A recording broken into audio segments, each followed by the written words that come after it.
तो जिस समय बाबा नंद ने वो आता हुआ रथ देखा और सिद्धि रथ देखा, जब देखा ये तो हमारे दरवाजे के सामने आ रहा है, रथ रोका, खड़ा किया, रथ के नीचे आए, बाबा नंद के पास पहुंचे।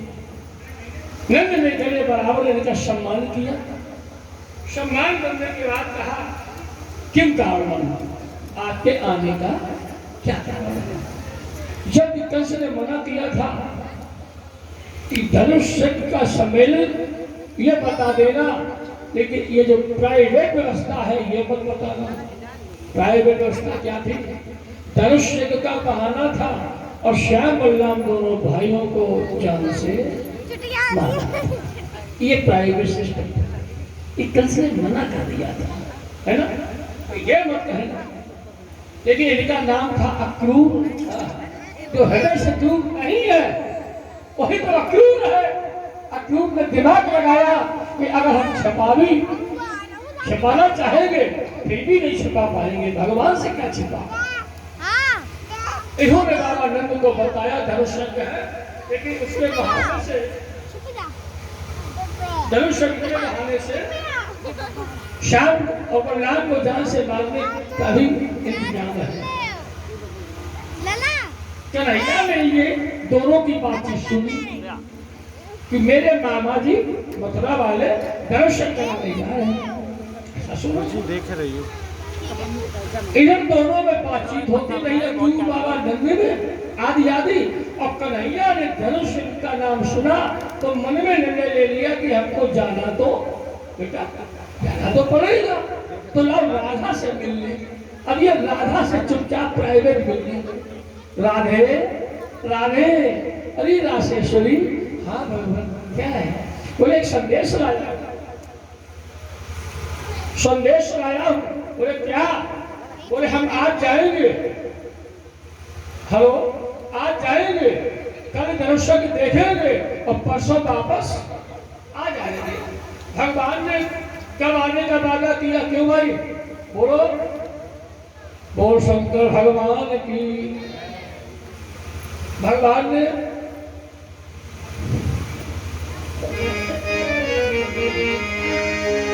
कौशिक जी, भगवान ने कब आने का वादा किया? बोलो, बोला करो, फटाफट सुनो मत करो, परसों।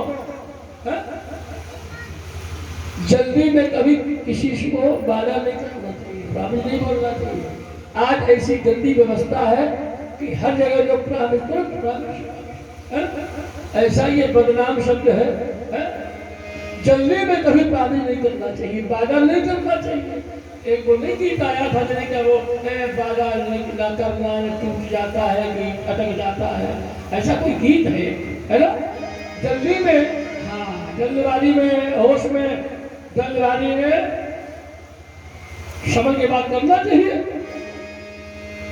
भगवान ने जब ऐसा कहा कि मैं परसों, राधा रोने लगी, राधा रोने लगी। कहा प्रभु आप जब परसों वापस आएंगे तो आपको आपकी प्रेसी, पत्नी को प्रेसी भी कहा जाता है, आपको आपकी प्रेसी राधा आपको जिंदा नहीं मिलेगी। भगवान के आंखों में आंसू आए। भगवान ने राधा को ढांढस बनाया। हकीकत में मेरे भाई लोगों, ये भगवान का बहाना वास्तव में झूठ है। क्यों? एक बार दुर्वासा ऋषि ने श्राप दिया था कन्हैया और गोपियों दोनों को, 100 साल का वियोग। आज जब भगवान चले जाएंगे, आज जाने के बाद, आज आखिरी मिलन है, भगवान लौट करके अब नहीं आएंगे, 100 साल का विरह है। और भगवान रहे कब तक? कन्हैया रहे थे अपने यहाँ केवल 125 वर्ष के लिए भगवान आए थे, ये ध्यान रखना। कल इतने समय तक कन्हैया के 125 वर्ष पूरे हो जाएंगे, पर धाम चले जाएंगे। 125 वर्ष में भगवान में का 100 साल का वियोग। आज के बाद दर्शन नहीं हुआ किसी को। एक बार हुआ था, कहाँ? जब भगवान का कुरुक्षेत्र में हुआ था तुलादान। तुलादान में तो दर्शन भगवान का मिला, इसके अलावा फिर कभी दर्शन हुआ ही नहीं था यहाँ के भक्तों को। तो आज आखिरी दर्शन आप मांगे, आज भगवान जा रहे हैं, अब दोबारा लौट करके बोलो वृंदावन नहीं आएंगे। आखिरी मेला है, आखिरी मिलन है। है? जब भगवान ने देखा राधा का रोने बन रही, ध्यान दीजिए मैं उपाय जा रहा है, शायद ये मालूम न हो, तो भगवान ने इसी जगह अपनी बंसी का त्याग पत्र कर दिया। यहाँ के बाद के फोटो देखना कन्हैया के, जब तक बंदा बन में रहे तब तक भगवान के फोटो हाथों में क्या है, बंसी रही। और जब आज भगवान मथुरा के लिए चले, इसी जगह भगवान ने अपनी मुरली का त्याग पत्र कर दिया। मुरली किनको दे दी? राधा को। क्या बात है। राधा ने से भगवान ने रोकर के कहा, राधे क्योंकि मालूम है कि मैं आना नहीं सकता। राधा पर जाएगी, राधे जब तुम्हें मेरी याद आया करे, हम अपना स्वरूप इस मुरली में डाल के जा रहे हैं, इस मुरली में झांक करके देख लिया करना मेरी रासेश्वरी राधा। इस जब मेरी याद आया करे तो मुरली में झांक के देखना, मेरा दर्शन होता रहे। लेकिन रासेश्वरी राधा अपने गले की जो माला है तेरे गले में, अपने गले की माला तू हमें अपनी हमें दे दे। ऐसा क्यों कहा है? भगवान जानते थे कि बिना राधे के श्याम आधे, धनुष्य के नहीं, वहां तो बहुत बड़ा विवाद है। भगवान से क्या छिपा? बिना शक्ति के परमात्मा फेल हो जाएगा। तो माला के बहाने राधा की जो शक्ति थी, वो माला के माध्यम से राधा शक्ति को लेकर के, और भगवान ने राधा के गले की माला भगवान ने पहनी।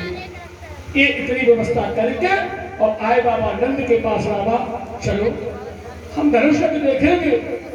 बाबा नंद के आंखों में आंसू आ गए, भैया तो हमारे दोनों राजकुमार वहां जान से मार डाले जाओगे, मुझे अवगत कराया क्यों जी ने? दर्शक नहीं, तुम दोनों को जान से मारने की व्यवस्था है। मगर भगवान ने बाबा नंद को बुढ़ापे में मजबूर कर दिया। क्या बोले? भगवान रोने लगे। रो करके भगवान ने क्या कहा? बोले बाबा धनुषया के कबहू नहीं देखी,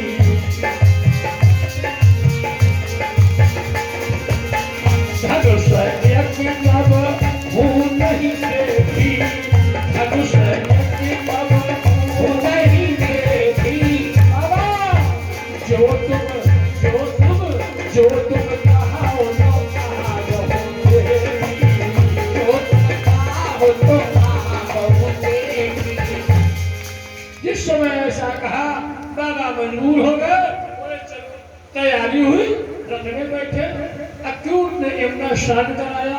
अक्रूर के अंदर जो शंका थी कि ये कहीं मारे न जाए, यमुना जल में भगवान ने अपना दर्शन कराया। अक्रूर का संशय खत्म हो गया कि ये अवतारी है, हमें कलंक नहीं लगेगा। चलते हुए दौर में एक रात रुके हैं सभी लोग। कहा अक्रूर के घर, एक रात अक्रूर के घर में रुके कन्हैया बलराम और बाबा नंद।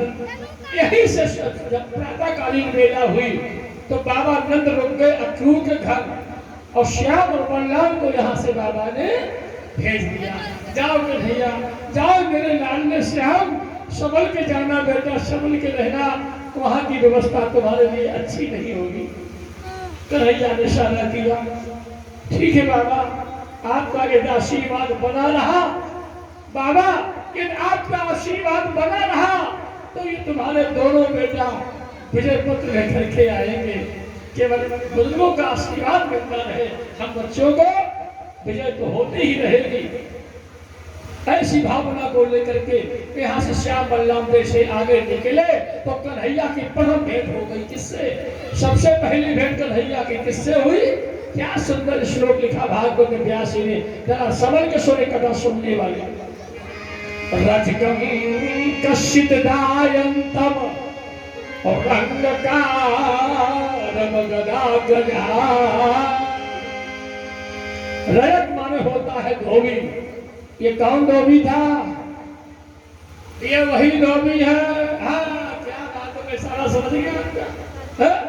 त्रेता वाला जो आधी रात को अपनी पत्नी को डांट रहा था, सब उल्टा कही कि मैं वो राम नहीं हूं जिस राम में।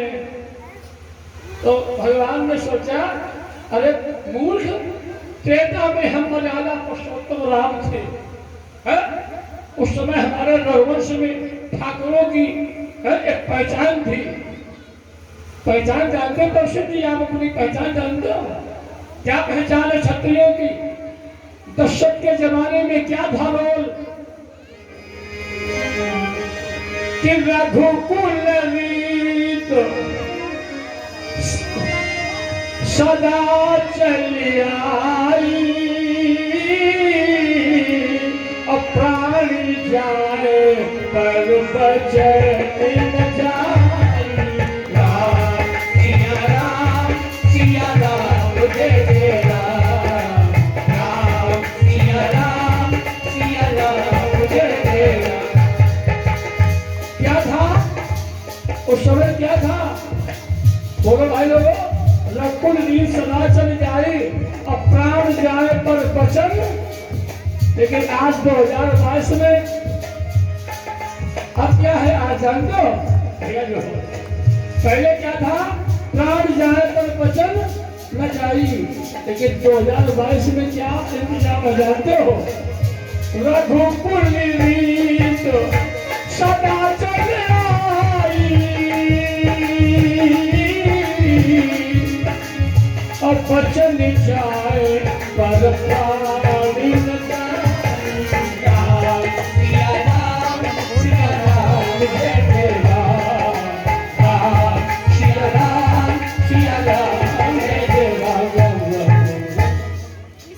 आज ये इतना अंतर हो गया समय में है?